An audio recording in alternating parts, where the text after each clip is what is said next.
Messieurs, dames, qui l'eût cru? Qui l'eût cru? À peu près tous les gens qui viennent sur Twitch. Voilà, pour tous les gens qui viennent sur Twitch, vous voyez hein, un habillage différent d'habitude, habillage un peu guindé, habillage un peu sexy, pour ce stream, pour ce live qui sera en rediffusion. Parce qu'il y aura de la radio libre. Ce décor est le décor de radio libre, puisque si vous le souhaitez, vous pourrez venir participer ou débattre avec moi sur le sujet du jour. Débat sur l'industrie du X. On va parler pornographie aujourd'hui, on va parler sexe, et on va en parler de façon intelligente, de façon respectueuse, et à la fin, je vous garantis que même si vous vous disiez oula, ça sent encore le truc beauf, bah pas du tout. Vous allez peut-être même apprendre des trucs, et c'est un vrai, pour moi, débat de société. Au-delà de parler de porno, pour moi, c'est un vrai débat de société.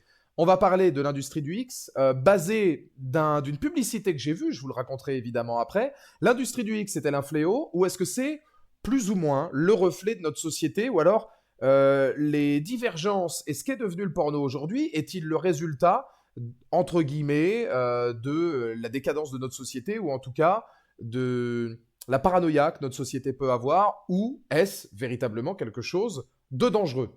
Voilà, il n'y a pas de demi-mesure, on en parle directement d'un côté comme d'un autre.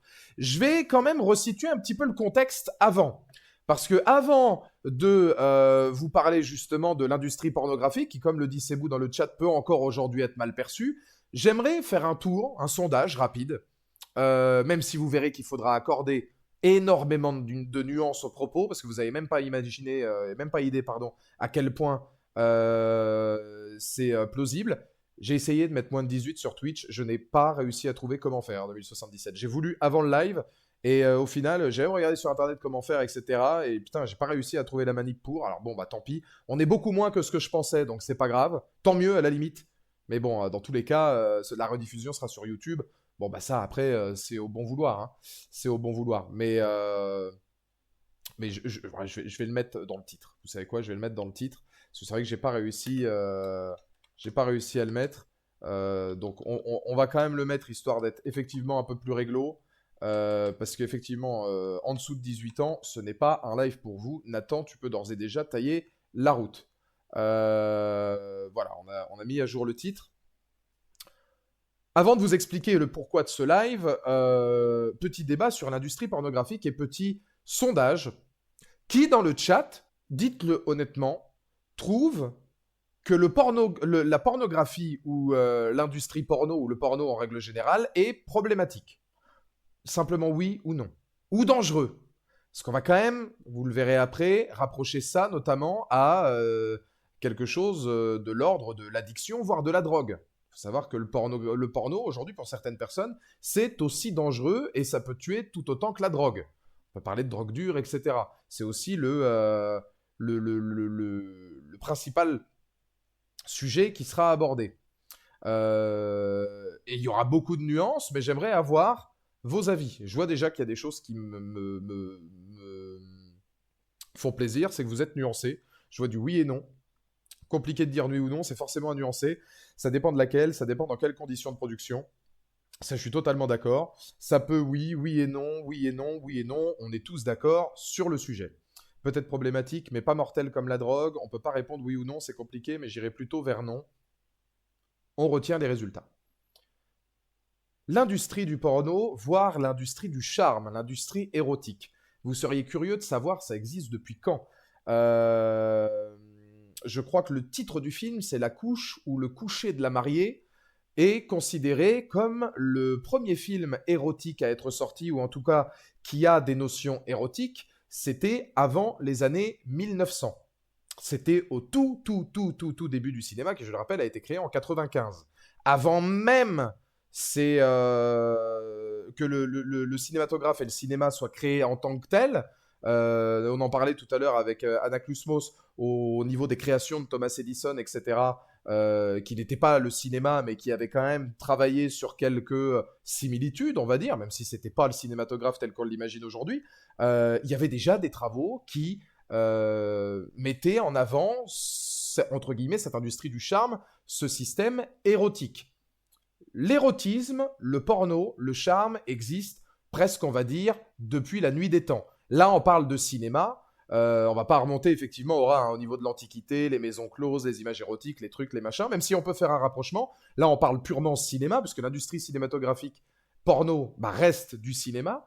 Ça a évolué, c'est resté érotique pendant un long moment, et c'est vrai que ça a toujours fait partie d'un pan du cinéma, l'industrie du charme. L'industrie du charme, de toute façon, peu importe son support, suffit encore aujourd'hui d'aller à Pigalle ou autre, ou à Amsterdam, ou dans des grandes villes comme ça existe et ça existera toujours. Club de striptease, maisons libertines, dans certains pays encore des maisons closes, des cinémas de charme ou pornographiques, il y en a encore à Pigalle, etc., ou tout un tas de choses qu'on peut trouver à Amsterdam, dans ce fameux quartier rouge, qui sont liées, alors non pas forcément à la prostitution, parce que là n'est pas le sujet, mais à l'industrie du charme. Le porno, ou le érotique, comme vous voulez, a navigué avec l'air du temps. Ça, il faut le savoir aussi, c'est important à retenir. Le porno a évolué au fur et à mesure, dans les années 1900, etc. L'envol de l'érotisme allez, on va dire de l'érotisme et du charme, c'était dans les années 60, 80 à peu près.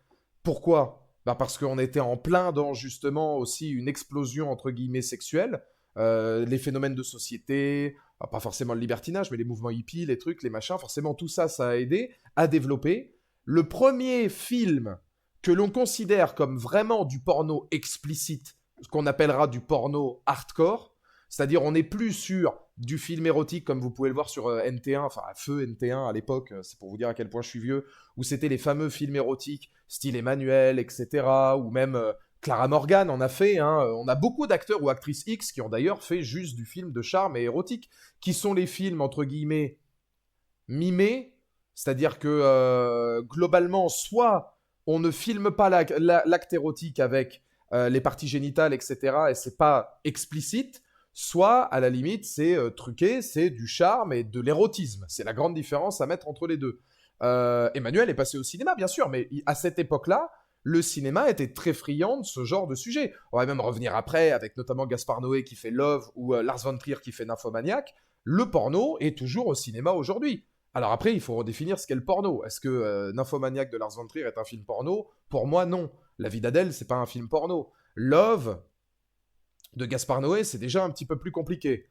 Mais ça reste du cinéma, passé dans différentes salles, etc. Où, pour moi, Nymphomaniac, c'est pas un film porno. Il y a, au sein du film, des scènes de sexe, mais pas forcément pour moi de la pornographie. Mais ça n'en fait pas pour autant un film porno, même si c'est vrai que là, on n'est pas sur du suggéré. Katia, je te conseille de ne pas venir sur ce live, c'est moins de 18.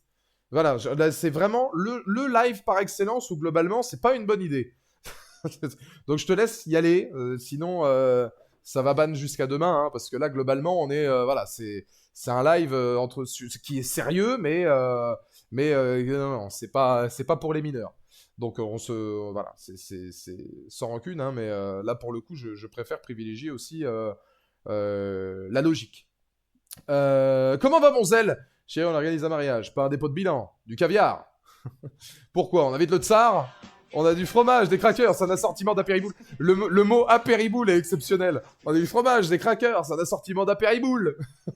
Comment ça va, mon zèle? Et merci, mon Cébou, pour le sub offert à ma fille. Merci, mon Cébou, pour le sub offert à Katia. 330 abonnements déjà offerts par Cébou, merci beaucoup. Donc, pour vous redonner une idée, le premier film qu'on a catalogué comme film pornographique, ça s'appelait Deep Throat, en français Gorge Profonde. Ah, évidemment, vous vous doutez que c'est très très explicite. C'était en 1972. Donc à partir de ce moment-là, on peut considérer que le porno hardcore est vraiment né et qu'on était sur du porno beaucoup plus explicite, qui dévoilait absolument tout, même si des films considérés comme pornographiques malgré tout, et pas érotiques, existaient depuis bien avant. Mais là, on était sur du porno qui était quand même un peu plus conséquent. L'industrie du X a continué à évoluer. Et c'est vrai qu'aujourd'hui, on parle plus vraiment de cinéma pornographique, on est tous d'accord là-dessus, on parle d'industrie. Pourquoi? Parce qu'Internet est arrivé, et avec Internet, le cinéma porno, il a changé. Je pense que vous le savez aussi bien que moi. Le cinéma porno a changé. Aujourd'hui, on a beaucoup de ce qu'on appelle des gonzos. Gonzo, c'est-à-dire qu'il n'y a même pas de situation cinématographique, on est directement dans la séquence de sexe et c'est tout. On a des POV, des trucs, des machins, des toutes petites scénettes de 20, 25, 30 minutes où on se casse pas la tête, il n'y a plus d'histoire, il n'y a plus de cinéma, il n'y a plus grand-chose. Ça, déjà, c'est à mettre sur le devant de la scène. Le porno a changé au fur et à mesure où notre société a changé avec l'avènement de différentes technologies ou autres. Ce qui est terrible aussi, c'est qu'aujourd'hui, le porno se trouve partout. Ça, c'est problématique. On y reviendra. C'est problématique. Le porno peut se trouver partout. Vous en trouvez même sur Twitter, vous en trouvez sur des plateformes qui n'ont pas lieu d'être. Encore une fois, pareil, on en reparlera. Les différences entre est-ce que c'est grave un OnlyFans? Pour moi, la réponse est bien évidemment non. Il n'y a rien de mal là-dedans. Mettre du porno sur Twitch ou du quasi X avec du très très suggéré comme on avait les hot tubs à l'époque, ça pour moi c'est bien plus problématique. Effectivement, comme dit Anaclusmo, ce qui est le plus consommé, c'est les gonzos. Parce qu'aujourd'hui, ce qu'on consomme le plus, c'est plus l'industrie du DVD qui existait encore à une époque.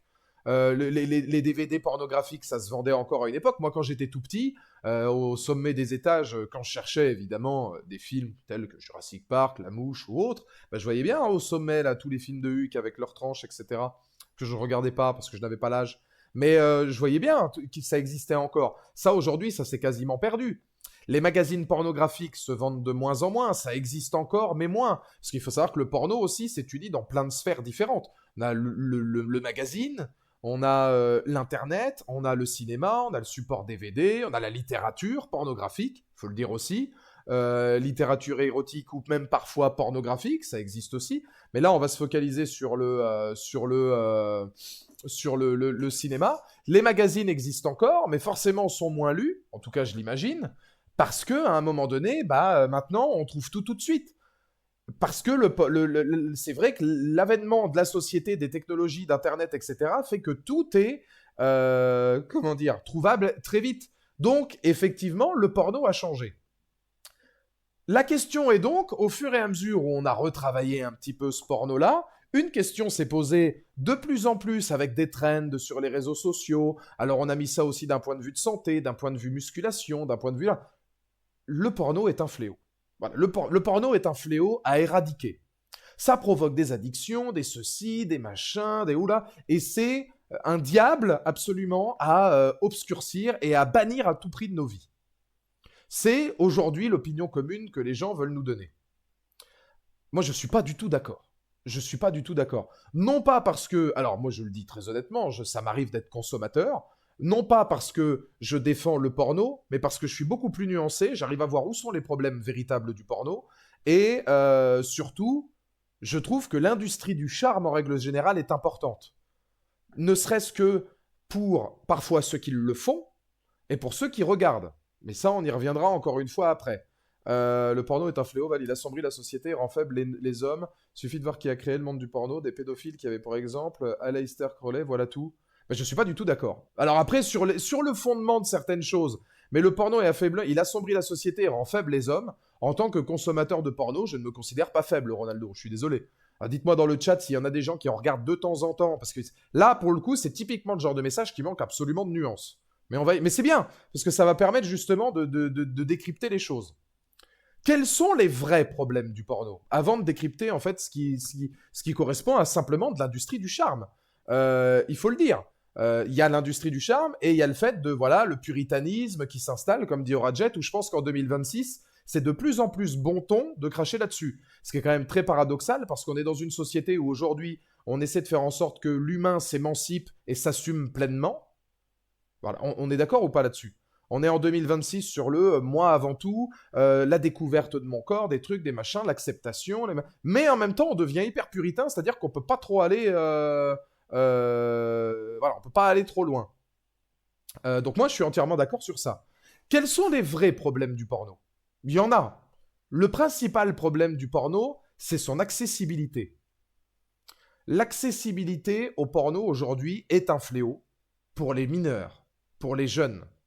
On fait de plus en plus de travaux maintenant sur le fait que, effectivement, le porno devient de plus en plus banalisé et les jeunes peuvent y avoir de plus en plus accès à cause d'Internet, ceci, cela, etc. Ça, c'est très grave. Ça, c'est très grave. Et pour moi, c'est le plus grave. Le porno devrait être interdit pour les mineurs, point barre. Maintenant, deuxième configuration, est-ce la faute du porno en tant que tel si les mineurs mettent la main sur le porno? Exemple, Adé Laurent. Est-ce le problème d'Adé Laurent, parce que pour le coup, moi, c'est quelqu'un que je respecte et que j'aime plutôt bien, est-ce le problème d'Adé Laurent si des mineurs se retrouvent sur ces vidéos X? C'est une vraie question. Le problème, on pourrait le mettre ailleurs. Pourquoi ces enfants-là ont accès à ça? Est-ce qu'Internet, est-ce que... Alors on le voit, le gouvernement aujourd'hui, ils ont quand même banni pas mal de trucs, il faut montrer carrément sa carte d'identité, ce qui est une bonne chose. Ce qui est une bonne chose en soi, hein, d'avoir banni beaucoup de sites pornographiques. Le problème, c'est que le porno, quand tu retires un site, disons-le concrètement, t'en as 5 qui reviennent. Voilà. Donc ça c'est problématique. L'accessibilité au porno. Adé Laurent, ça, Anaclusmos, tu peux trouver Adé Laurent problématique sur bien des points, mais là-dessus, on peut pas nier qu'Adé Laurent, très souvent, il le dit, ce n'est pas mon contenu pour des mineurs. Il n'y a pas de contenu pornographique sur mes comptes accessibles à tous. Point barre. Les sites d'Adé Laurent qui sont X sont des sites payants, déjà, de base. Si les enfants, à un moment donné où les adolescents, on va plus dire les adolescents, font les recherches eux-mêmes et vont chercher les trucs, les machins, etc., et tombent dessus, c'est pas la faute d'Adé Laurent, qui fait pourtant tout pour que ça n'arrive pas. Lui, il parle à une gamme d'adultes. C'est comme si à un moment donné, on mettait un adolescent qui va chercher la carte bancaire de ses parents et qui s'abonne à un OnlyFans. Est-ce que c'est la faute de la créatrice? Bête et méchant, elle n'y est pour rien. Ça peut-être que ça mérite d'être plus structuré, d'être plus sécurisé, et je pense effectivement qu'il y a un point de vue au niveau de l'éducation. Moi, je travaille aussi dans un collège, hein, je le sais, hein, on voit certains parents qui sont très stricts et très bons sur leur éducation, où globalement, il y a des codes parentaux, des trucs, des machins, ça c'est très bien. Mais il y a aussi des parents qui surveillent rien, il faut le dire, il y a aussi des parents qui surveillent rien. Je vais même parler, je rebondis sur ce que dit Totolito, l'éducation sexuelle aujourd'hui au collège ou au lycée est quasi inexistante. Inexistante. Si à un moment donné, on avait encore des cours d'éducation sexuelle où on discutait de sexe à partir de la 4e ou de la 3e ou au lycée, en ayant véritablement une structure, je pense que ça ferait en sorte peut-être que les enfants se disent « Ah bah je vais comment dire, m'étoffer grâce au porno ».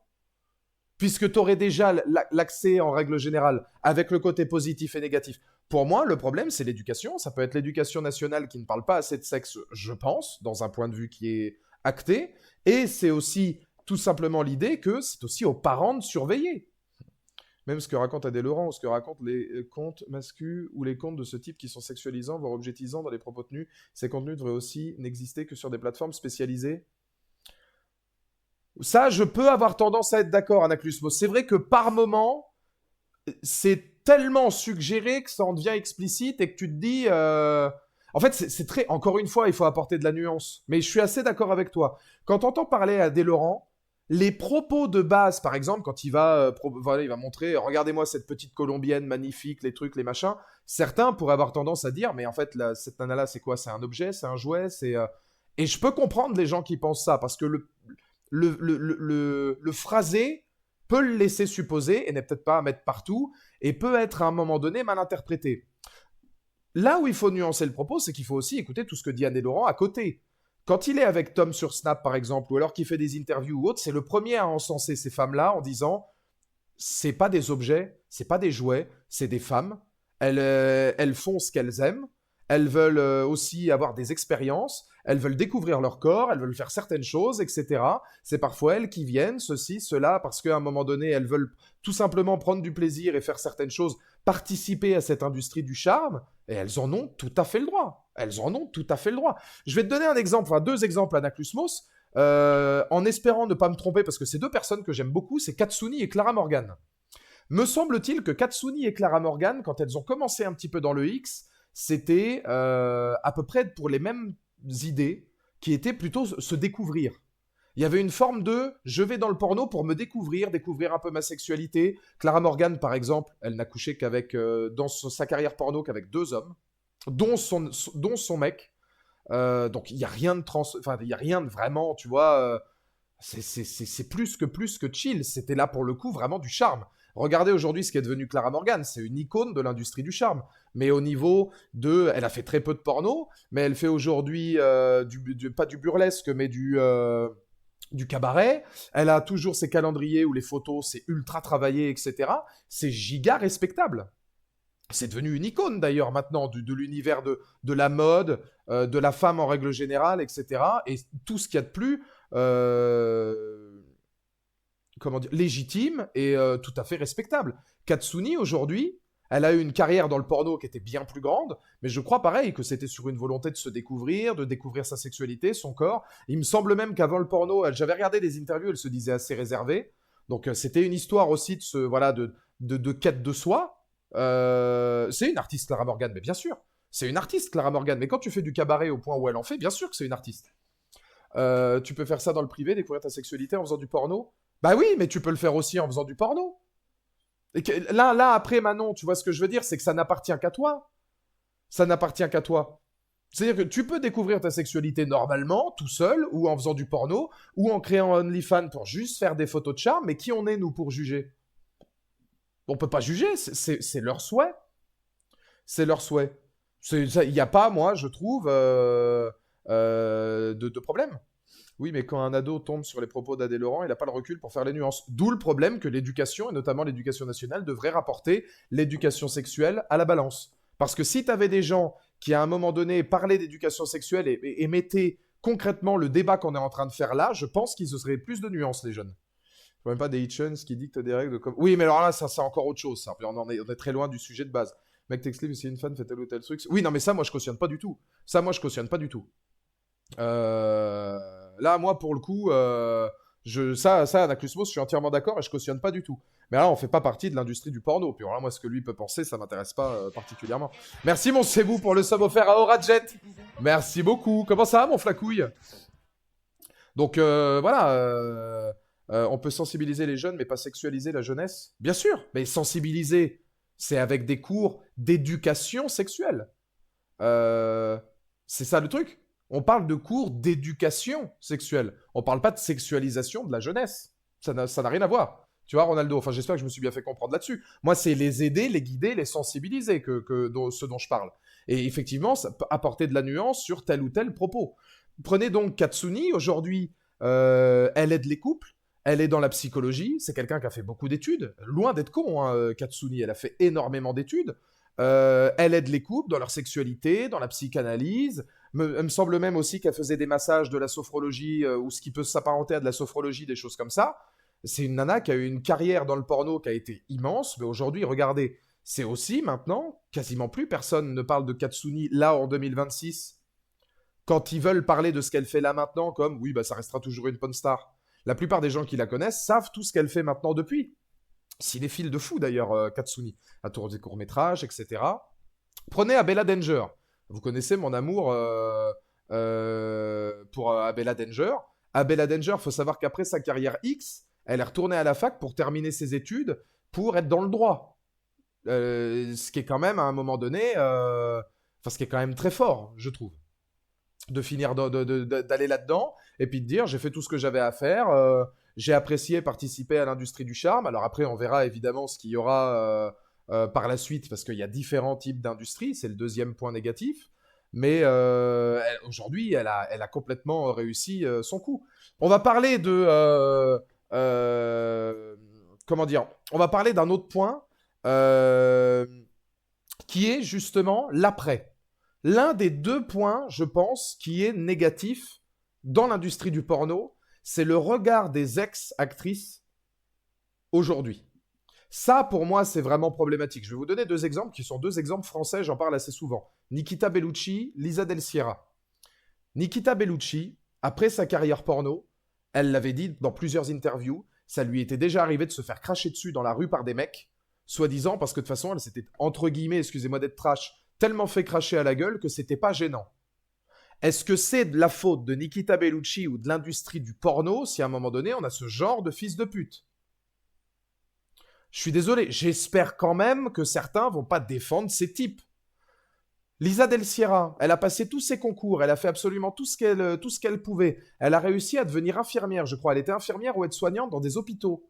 Elle s'est fait virer de plusieurs hôpitaux parce que, vis-à-vis des gens qui travaillaient avec elle, ils appréciaient pas qu'elle ait fait du porno. Le travail qu'elle faisait, elle le faisait bien. Les gens pour qui elle était infirmière ou ceci ou cela, elle faisait bien son travail. Au nom de quoi tu es dégradant envers une personne par son métier d'avant, sachant que ce qu'elle fait là maintenant, elle le fait très bien. Et ça, Lisa Del Sierra, elle en avait parlé. Lisa Del Sierra a fait beaucoup d'interviews très intéressantes, notamment avec des hommes d'église, sur l'industrie pornographique, sur le porno en règle générale. Ça, c'est des gens, ils sont loin d'être cons. Ça aussi, il faut arrêter de banaliser les acteurs ou les actrices X comme des mecs sans cerveau avec juste une grosse teub. Hein. C'est des mecs qui sont loin d'être cons. Hein. Et ils ont parfois des carrières derrière qui sont très intéressantes. Et moi, je trouve le domaine assez intéressant à discuter dans la nuance qu'on peut apporter à ça. Parce qu'il y a forcément une nuance à justifier. C'est pour ça que c'est pas à mettre entre les mains de tout le monde. Et là, on arrive au point, je pense, le plus important, effectivement. Merci, mon Cébou, pour le sub offert à Manon. Ah, le Cébou qui est en mission. Voilà, si vous n'êtes pas sub, eh bien, le Cébou est là pour régler l'affaire. Merci, mon Cébou. C'est vrai qu'on a lancé un train de live. Bon, là, je mets pas l'alerte parce que je l'ai pas sur ce format-là, mais pour moi, ces gens sont des FDP, mais l'industrie a une grosse responsabilité dans ça, à toujours dégrader les femmes dans leurs films pour adultes, avec cette manie de toujours aller plus loin dans le trash. Ça va amener à l'autre point. Pour moi, ces mecs-là sont pas défendables. Je considère pas qu'une certaine caste de l'industrie du pornographique, ou en tout cas, on va remettre les choses dans leur contexte, je ne considère pas que ces actrices-là soient responsables du fait de se faire cracher dessus ou de perdre leur métier. Pas du tout. Sachant qu'il y a certaines actrices ou certains comédiens ou certains acteurs qui ne regrettent absolument pas leur carrière, qui certains y sont encore aujourd'hui, Johnny Sins, Manuel Ferrara. Regarde, Johnny Sins aujourd'hui, c'est devenu un phénomène de société. Manuel Ferrara, c'est un super streamer, etc.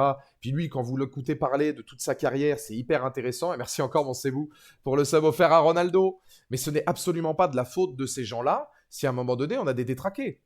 Enfin, voilà, ça c'est certain. Maintenant, il y a effectivement un autre problème de l'industrie du porno, c'est la manière dont le porno est produit. Vous allez voir par exemple Marc Dorcel ou des produits ou des Fred Coppola ou des productions de certains mecs comme ça. La plupart du temps, on vous dira, notamment Marc Dorcel, c'est ultra sécurisé, c'est hyper protégé d'un point de vue que ce soit hygiénique, etc., ou même dans la manière dont c'est filmé, dans la manière dont les acteurs et les actrices, on en prend soin, etc. Y a des boîtes qui sont hyper sécurisées là-dessus. Et il y a le reste. Le reste est à proscrire. Faut pas oublier que l'industrie pornographique, aujourd'hui aussi, il y a beaucoup de phénomènes comme dit The King, qui est un phénomène d'usine, où ça peut parfois se rapprocher à de la pornographie, à de la prostitution. C'est vieux comme le monde. Les réalisateurs, les trucs, les producteurs, les machins qui se tapent d'abord les nanas pour savoir si ça va faire l'affaire, et puis ensuite ça filme ceci, cela, puis ça met ça dans des endroits très particuliers, un peu dark web, darknet, où on a des trucs qui sont vraiment très très très très sales. Ça, pour moi, c'est à prohiber, bien sûr. Et peut-être qu'aujourd'hui, l'industrie porno devrait être plus régulée elle aussi. Ça, c'est possible. C'est possible. Oui, notamment dans les pays de l'Est. Alors, on peut parler de la Hongrie, mais il y en a plein d'autres, oui, notamment dans les pays de l'Est où les trafics, notamment parfois, on le sait tous, hein, d'acteurs, surtout d'actrices, ceci, cela, les déportations d'un pays à un autre. Bon, il y a des choses qui sont quand même très, très, très sales. Donc, c'est toute une question. En fait, vous vous rendez compte que tout est une question de nuance, finalement. Tout est une question de nuance. C'est évidemment un point hyper important. Le point de considérer que il faut faire très attention avec les différentes industries qu'on peut regarder, puisqu'il y a effectivement aujourd'hui des productions qui sont catastrophiques.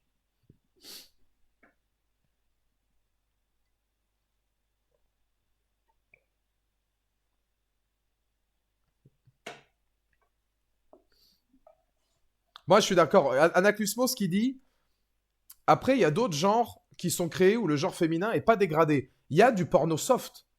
Voilà. Hein. Il y a du porno soft.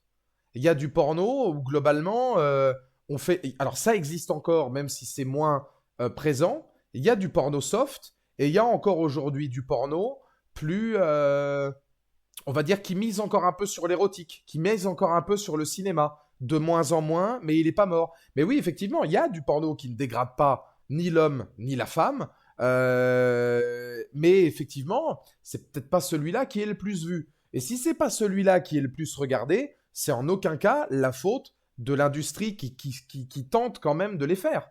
Alors c'est de la faute de l'industrie qui peut-être propose des trucs trop hard, ou moi c'est surtout la production. Après, voir des trucs hard, voilà, par les caches ou des trucs ou des machins, moi c'est plus la manière dont c'est produit. Voir quelque chose de hard à l'écran peut paraître hard pour certains, normal pour d'autres. On peut parler par exemple d'une sodomie. Une sodomie pour certaines personnes, ça peut être un acte hard. Bah pour d'autres, non. Donc ça encore, c'est une question de nuance. Et en général, les trucs vraiment hardos, ça vient de production. Vraiment hardos, c'est un peu salace, à prohiber, et on le voit très vite. Mais je suis d'accord avec Adaclusmos. Et c'est là où on en vient sur le dernier point. Pourquoi ce live, finalement ? Parce que quand j'étais à la salle de sport, en train de climbing and banging, et soulever des poids à la manière de The Rock, sans la musculature, j'ai vu une publicité à la télé qui voyait des gens parler du pornographie comme d'une drogue, avec cette phrase qui était, tu sais, le porno c'est comme de la drogue violente. Au début on croit que c'est bien, c'est super, mais à la fin on peut en mourir. J'ai trouvé ça hyper choquant.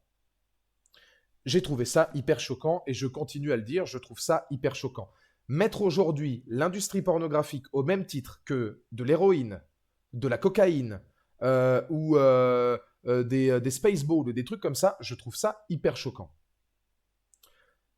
Je pense que le porno n'est pas à mettre entre toutes les mains. Il y a éventuellement, alors ça vous verrez selon certains scientifiques qui ont fait des études concrètes à ce sujet, certains parleront d'addiction, comme quoi on peut développer une addiction au porno, mais certains pensent que c'est une addiction psychologique qui n'est pas scientifique ou détectable corporellement. De la même manière que la drogue, où la drogue c'est physique en fait. Il y a certaines drogues, physiquement, tu es obligé d'en reprendre parce que tu as un état de manque. Il y a des scientifiques qui pensent que le porno ne crée pas d'état de manque. C'est simplement psychique, psychosomatique, etc. Donc ça peut rester une certaine forme d'addiction ou en tout cas de surdosage d'utilisation du porno, mais pas quelque chose qui est lié comment dire, pas quelque chose qui est lié au corps. C'est la seule chose que je voulais donner, c'était ces questions de nuances-là. Par rapport à tout ce qu'on s'est dit déjà depuis tout à l'heure, on le voit qu'il y a des nuances à prendre en compte évidentes. De là à dire, je trouve que le porno est une drogue qui est grave, au début on pense que c'est bien, mais on peut en mourir, mettre ça de la même manière que de l'héroïne ou des trucs, je trouve ça quand même choquant. Parce que, excusez, à moins que tu aies un souffle au cœur ou un gros problème cardiaque ou ceci ou cela, ou que tu n'aies vraiment pas de bol, je ne connais personne qui est mort en se masturbant devant un film. Par contre, une dose d'héroïne, un spaceball, un truc, un machin, selon ta condition, ça peut te tuer tout de suite. Je trouve, enfin, je sais pas, dans le chat, c'est une vraie question. Donc, dans le chat, dites-moi, hein, vous avez le droit de pas être d'accord. Est-ce que pour vous, on peut mettre les deux au même niveau ? C'était un spot publicitaire. Il ne faut pas considérer qu'il y avait beaucoup plus d'arguments derrière. C'était vraiment, le cinéma X, c'est un fléau. Faut le prohiber, avec des témoignages de gens qui disaient que voilà, c'était un peu comme de la drogue, il n'y avait pas d'argument particulier. Moi, je vous demande de répondre sans forcément d'argument par la suite. Mais est-ce qu'on peut qualifier que de l'héroïne ou de la coke ou des spaceballs ou des picouzes, c'est du même niveau que regarder un porno ? Dieu m'en garde, je suis jamais mort en regardant Abella Danger.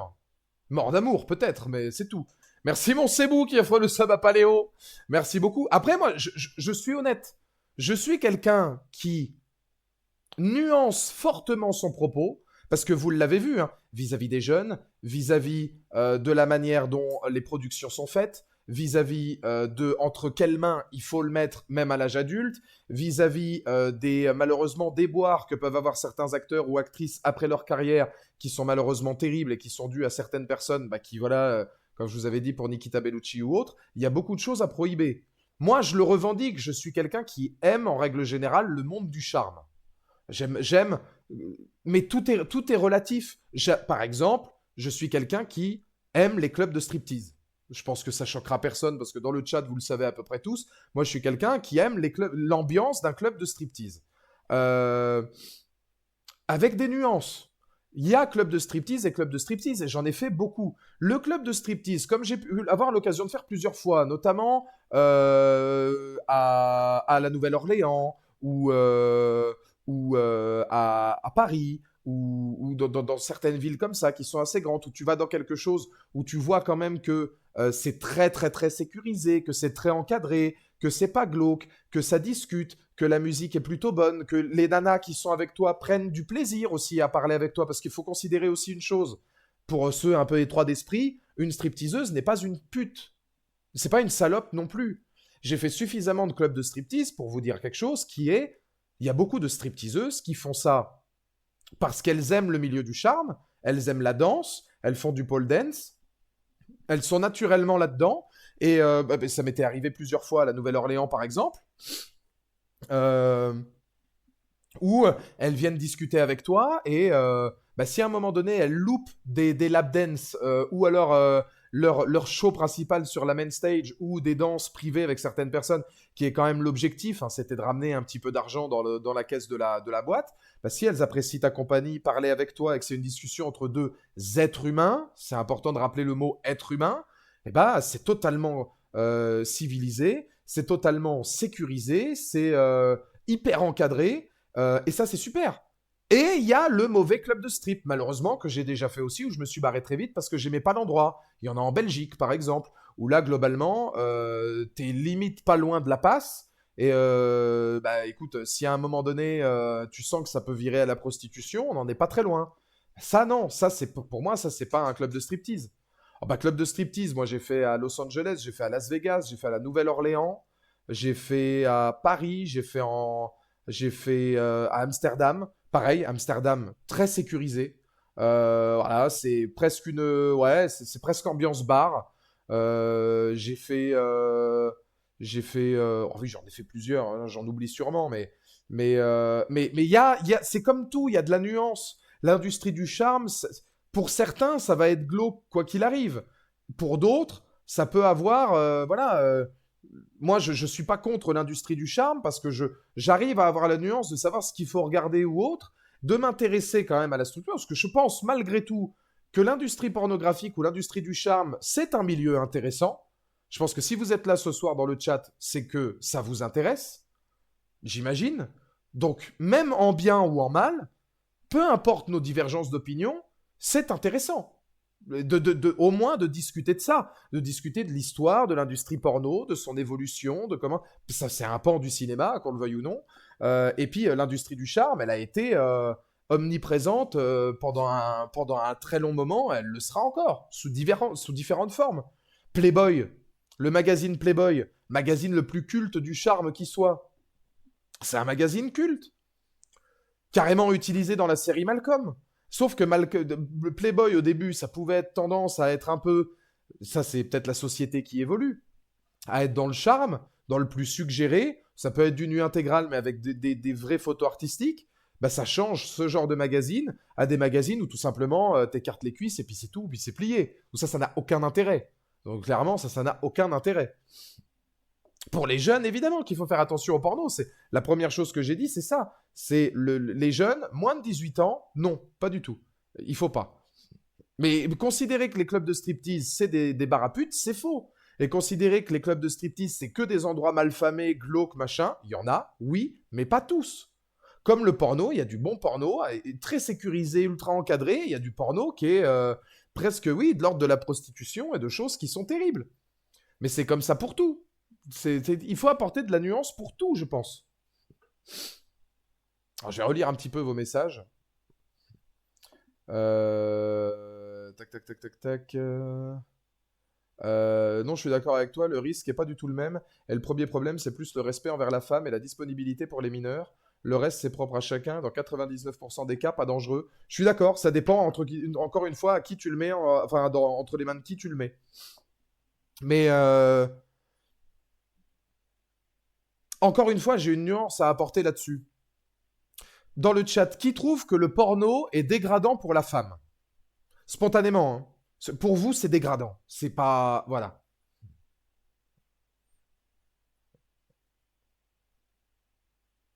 Toi, du coup, les contenus érotiques, voire porno soft pour les moins de 18 ans, ça me choque pas. Bah, érotique, c'est censé être noté moins de 16. Je crois, hein, tu me rediras, Anaclusmos, mais il me semble que c'est noté moins de 16. Donc, un érotique, je vais te dire, à partir de 16 ans, si encore une fois, les films érotiques sont toujours considérés moins de 16, bon. Alors, non, oui, ça dépend un peu, ça dépend du porno. Certains films, bien sûr. Oui, alors, oui, ça c'était pour avant. Je dirais plutôt oui à cause du contenu majoritaire. Oui, le porno plutôt. Encore une fois, tout dépend du contenu que vous regardez. Il y a du contenu qui peut être dégradant. Et je pense que la plupart du temps, les actrices qui jouent dans des films ou à un moment donné, c'était Calamité qui en parlait il y a pas longtemps. Elle faisait une scène avec un acteur. J'ai vu passer ça en réel. Et en fait, elle se sentait, elle l'a dit, elle s'est sentie agressée. Parce qu'en fait, l'acteur voulait mettre la caméra sur lui à fond.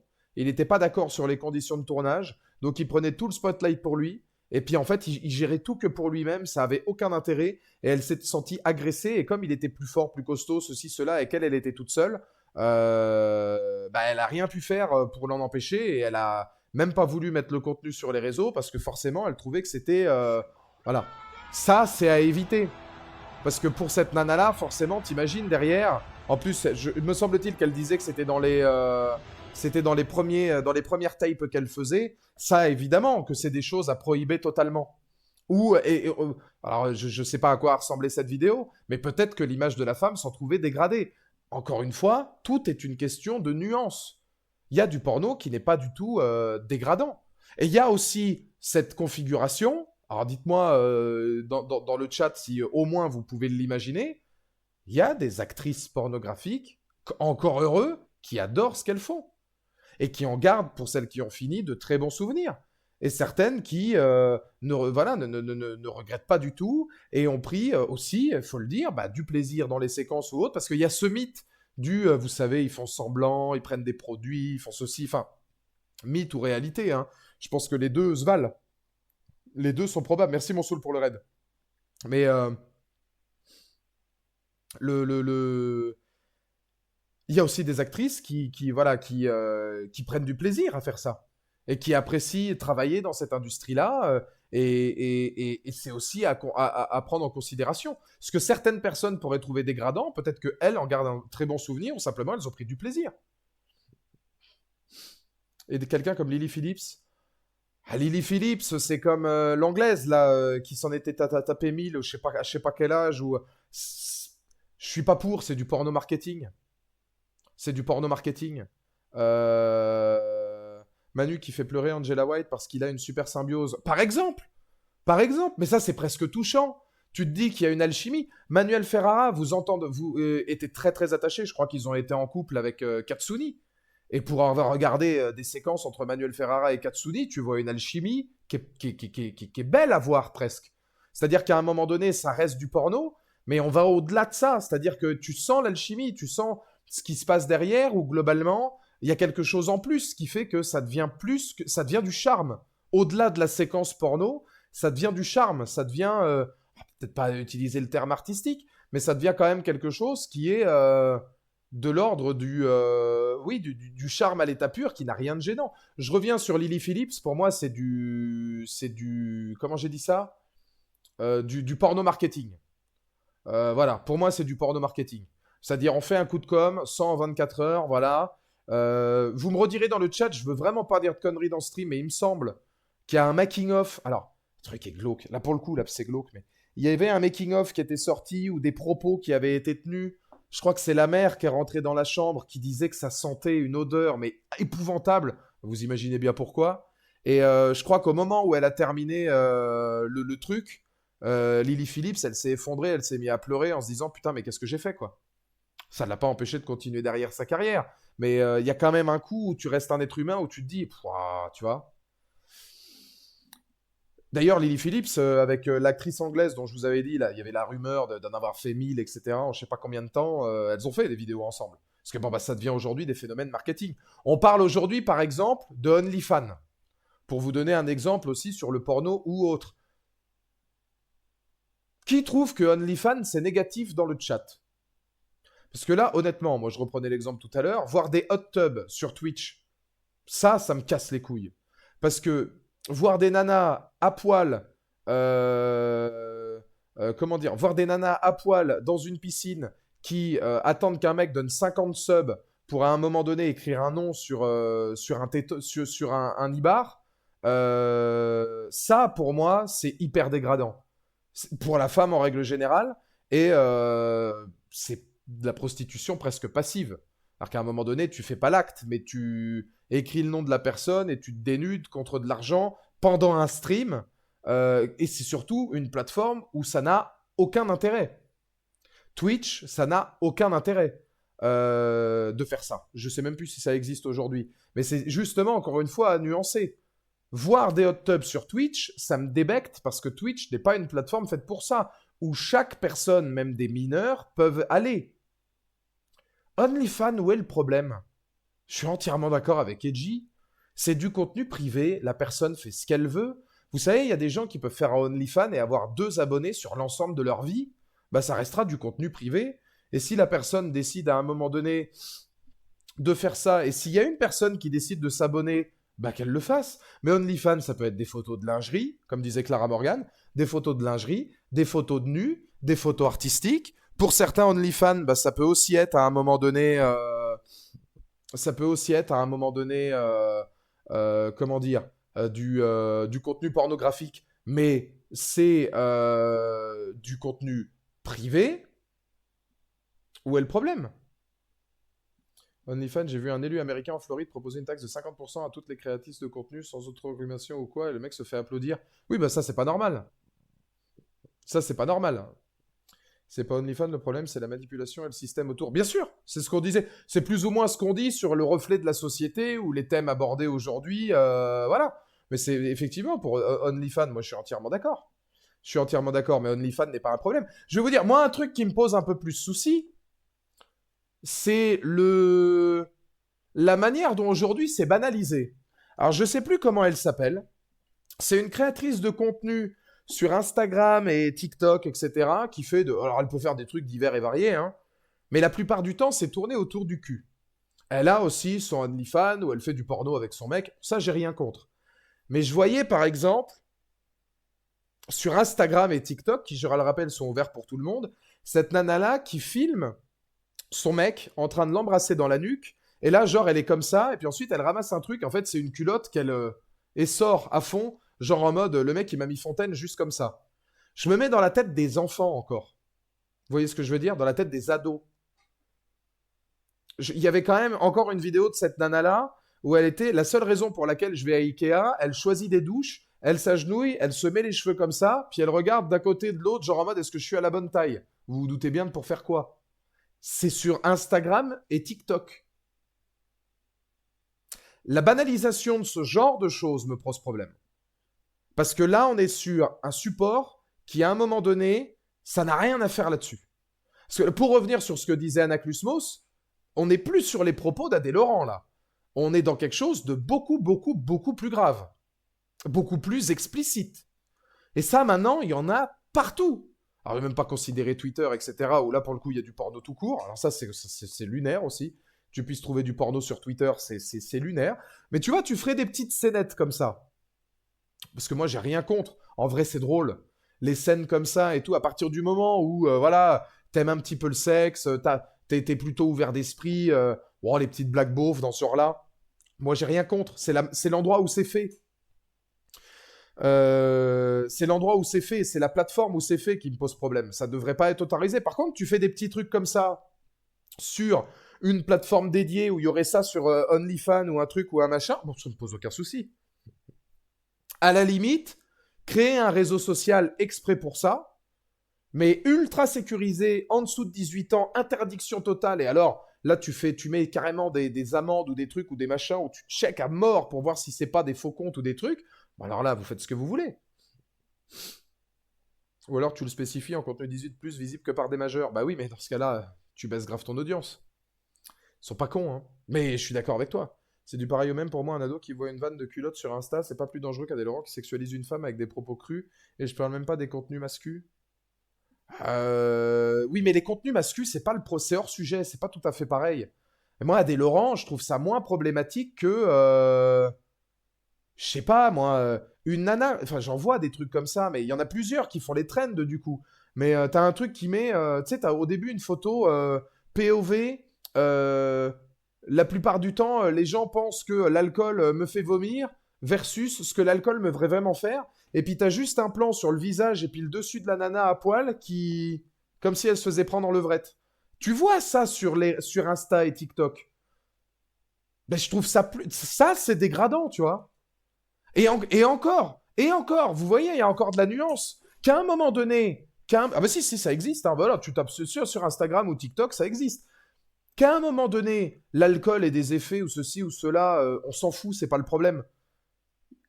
Qu'un homme ou une femme veuille se faire plaisir et kiffe le moment et des relations courtes ou des relations longues ou des one-shots, je m'en fous.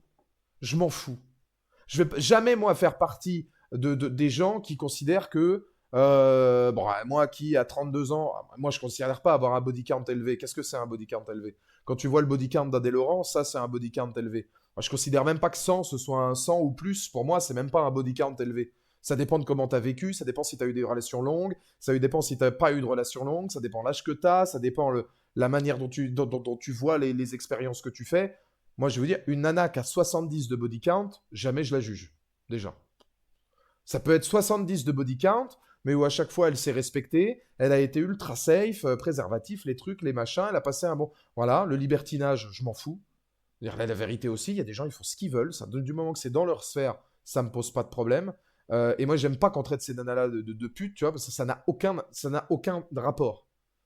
Juste le savoir se faire plaisir, ça, c'est beaucoup ce qu'on voit sur les réseaux sociaux. Je ferai jamais partie de ces gens qui vous disent elle a 3 de body count, au-dessus de 3, c'est une pute. Non, ça, c'est pas mon credo, ça.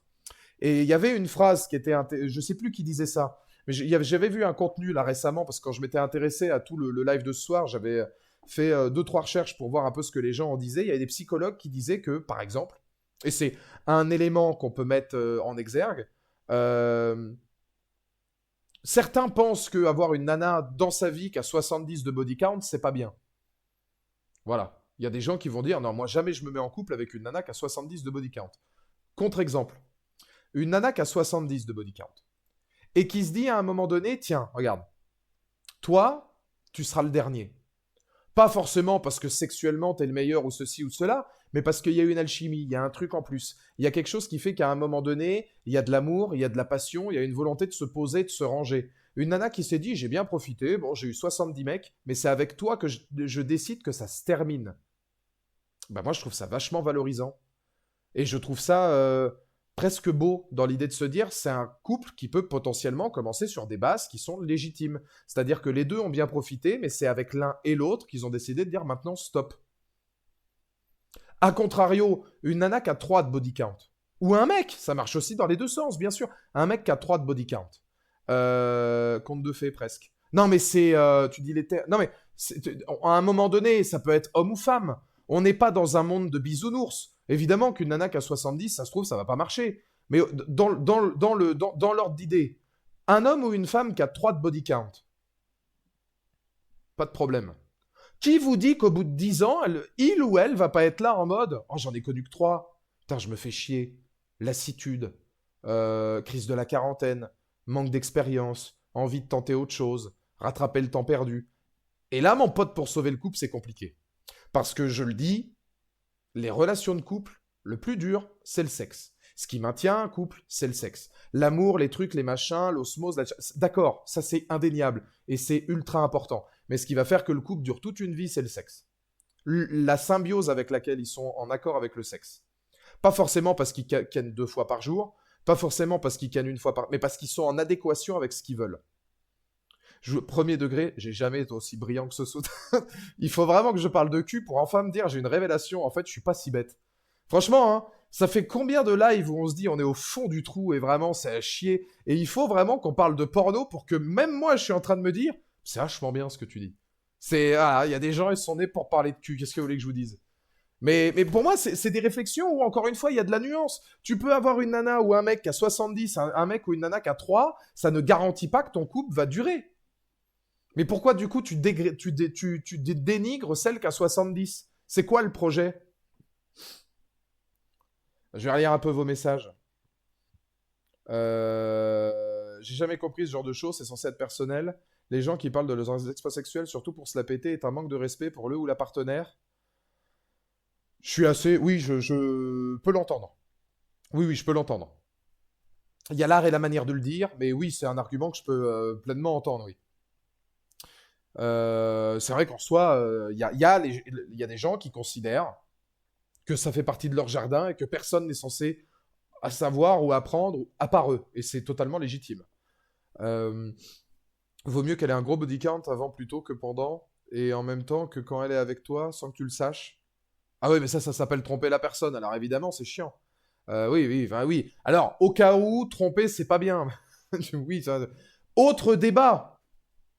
Parce que ça, moi, c'est un truc auquel je crois. Et je crois même qu'Anaclusmos était d'accord. Pourtant, Anaclusmos, il est... Bah, il est assez... Il est plus... On sent qu'il est sur le sujet, plus sur la réserve. Je le trouve peut-être plus puritain que moi, qui suis plus quand même très ouvert d'esprit. Donc, mais pour vous dire, on était en accord là-dessus. Sur... Oui, Anaclusmos, c'est un peu arriéré aussi, mais c'est pas le sujet. Le... Ah bah, je sais plus du coup. Attends. Vaut mieux qu'elle ait un... qu'elle ait un quoi pendant en même temps. Voilà, les couples libertins. C'était ça. On parlait justement des couples libres. Alors moi, personnellement, je pars d'un principe simple qui est ne propose pas quelque chose que tu ne serais pas capable d'assumer. Quelqu'un qui va proposer un couple libertin ou un couple libre uniquement pour son bien, et en gros, il n'y a que lui ou elle qui profite et l'autre, on essaie de faire en sorte que ça le fait moins possible, ça ne marchera jamais, ce mec-là est un con. Cette nana-là est une conne, ça marche dans les deux sens. Il faut que ce soit mutuel, pas un ou l'autre. Si le mec, moi par exemple c'est mon cas, moi je serais incapable si j'étais en couple déjà d'être infidèle, et je serais à partir du moment où je suis vraiment en couple, acté et ferme et définitif. Hein. Et surtout, je serais incapable, moi, en couple, de voir ma nana aller ailleurs. Rien que pour le simple principe physique de la... Non, c'est impossible. À partir de ce moment-là, les relations libres, c'est pas pour moi. En revanche, point à nuancer. Est-ce que les relations libres aujourd'hui, je dirais pas que c'est l'avenir, mais je dirais qu'il y a une forme où c'est peut-être ceux qui s'en sortent le mieux. Je vous ai dit que le sexe aujourd'hui était peut-être l'une des choses les plus importantes dans un couple ou ce qu'il fait durer. Un couple libre, qui ne partage de sentiments et d'amour que pour la personne avec qui elle est, mais qui en même temps s'autorise de temps à autre, pas tout le temps, d'aller voir ailleurs. Ça évite la lassitude, ça évite de le faire qu'avec la même personne et donc d'avoir des regrets ou des remords. Ça permet de tenter des expériences avec l'accord du ou de la partenaire, parfois même ensemble. Il y en a qui vont dans des clubs libertins ou autres, mais en gardant ce côté purement épanoui dans l'ensemble des deux. Si les deux sont OK, il n'y a pas de problème. Je me demande même si c'est pas eux qui s'en sortent le mieux, parce que eux, ils vont peut-être ne pas avoir à faire face à tout un tas de situations qu'un couple lambda va faire face, la lassitude sexuelle, les choses, les machins. C'est possible. C'est possible. Maintenant, faut pouvoir le faire. Moi, je serais incapable de faire ça. Voilà, je serais incapable de me dire, bon, bah, ma nana, voilà. Moi, j'ai déjà rencontré des gens, par exemple, c'était, bah non, moi, je m'autorise certaines expériences ailleurs, mais par contre, je n'embrasse pas. Ça, c'est acté et définitif aussi. Je vais voir ailleurs. Par contre, ma bouche, c'est le mariage. C'est quand je l'ai embrassé, quand je lui ai dit oui, je lui ai dit oui qu'à lui. Donc, je n'embrasse pas. Je trouve presque ça, moi, limite poétique, plutôt beau. Ma bouche est réservée à mon homme. Personne ne m'embrassera à part mon homme ou ma femme. Et parce que, voilà, il y a eu le baiser pendant le mariage et qu'il y a quelque chose de symbolique. Par contre, derrière, après, selon comment on se met d'accord, bon, bah, allons-y. Perso, avec ma femme, on a certaines libertés, mais on a nos règles. Du moment que les règles sont établies. Mais je pense que si tu établis certaines règles et si tu es en accord avec certaines règles, il y a peut-être un procédé qui va être de dire, bah écoute, où est le problème?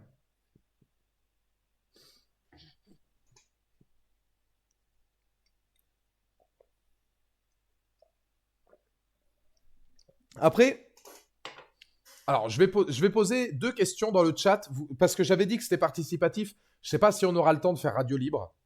Mais quelque part, c'est un peu libre quand même, parce que je vais vous laisser la parole dans le chat. Vous n'êtes pas obligé de répondre. Deux questions. Qui, là, dans le chat, est en couple? Tout simplement. Voilà. Qui dans le chat est en couple?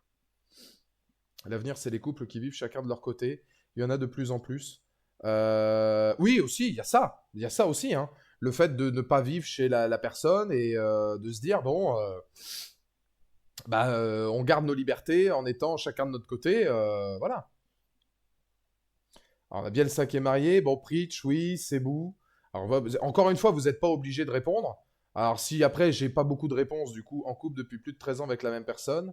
Euh, Là, pareil, encore une fois, vous n'êtes pas obligé de répondre. Qui a déjà connu ou déjà expérimenté et quel a été, vous pouvez le mettre dans le même message, quel a été ce que vous en avez gardé d'une expérience où vous étiez en couple libre, si certains l'ont été. Peu importe le domaine, hein, c'est-à-dire couple libre, c'est-à-dire ça peut être tout et n'importe quoi, hein. Mais seulement si vous voulez, comme ça au moins ça peut permettre d'en débattre et puis d'avoir des expériences de vécu. On le pratique depuis 6 ans, cela nous a renforcés. C'est ce qu'on disait tout à l'heure. Alors il y a peut-être des... Alors c'est encore une fois pas une science exacte, hein, mais il y en a peut-être bah, à qui ça permet justement bah, de le vivre un peu mieux.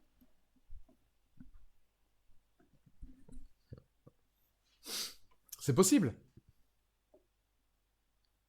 Je connais beaucoup de gens qui vont. Je connais beaucoup de gens qui vont dans des clubs échangistes ou libertins. Faut le savoir aussi, hein. Alors, ça dépend lesquels, mais moi, c'est la plupart des gens qui sont allés dans des endroits comme ça me l'ont toujours dit. Les lieux échangistes ou libertins, il faut démystifier le truc. C'est ambiance bar-boîte. Tu n'es pas du tout obligé d'être à poil. Tu n'es pas obligé de ceci ou de cela. La plupart du temps, tu peux boire un verre, discuter. Voilà. Après, il y a les espaces où tu peux le faire. Faut savoir aussi que, en général, c'est des couples qui vont demander à un autre couple. Ça peut être telle ou telle chose. Et c'est toujours, la plupart du temps, on va dire, très respectueux, très amical, très accueillant, et loin du côté hyper glauque qu'on peut imaginer. En tout cas, moi, tous les gens qui y sont allés me l'ont dit. Ça a sauvé mon couple, je dirais. Alors nous, on s'est mis très jeunes et elle n'avait pas d'expérience, donc chacun a pu s'y retrouver sans chercher la même chose. Mais avec des règles, j'imagine. Avec des règles qui permettent voilà, de garder une certaine légitimité. Et ça revient finalement pour conclure à l'industrie du X. Tout est une question de nuance. Je ne peux pas considérer, moi, l'industrie du X comme une industrie que les gens vont qualifier de problématique. Le problème de l'industrie du X, c'est pas l'industrie en elle-même, c'est la manière dont parfois c'est produit, c'est à qui, entre quelles mains on le met, c'est quand c'est destiné ou quand les mineurs peuvent mettre la main dessus, c'est quand c'est pas sur les bonnes plateformes, ou quand malheureusement, eh ben, l'après-carrière voilà, de certaines actrices, voilà, où elles ont des gros soucis mais qui sont indépendants de leur volonté. Ça, pour moi, c'est des choses très graves à mettre en relief. Mais sinon, ce n'est pas de la faute pure et dure du film X. Alors moi, me dire que le film X, c'est aussi dur que de la drogue et qu'on peut en mourir, non. Non, encore une fois, la réponse est non. Papy, t'en penses quoi, toi? Parce que Papy, à part dire des... Mais en vrai, Papy, un live comme ça, normalement, t'es censé avoir une opinion. Enfin, je sais pas, qu'est-ce que t'en penses de ça, Papy?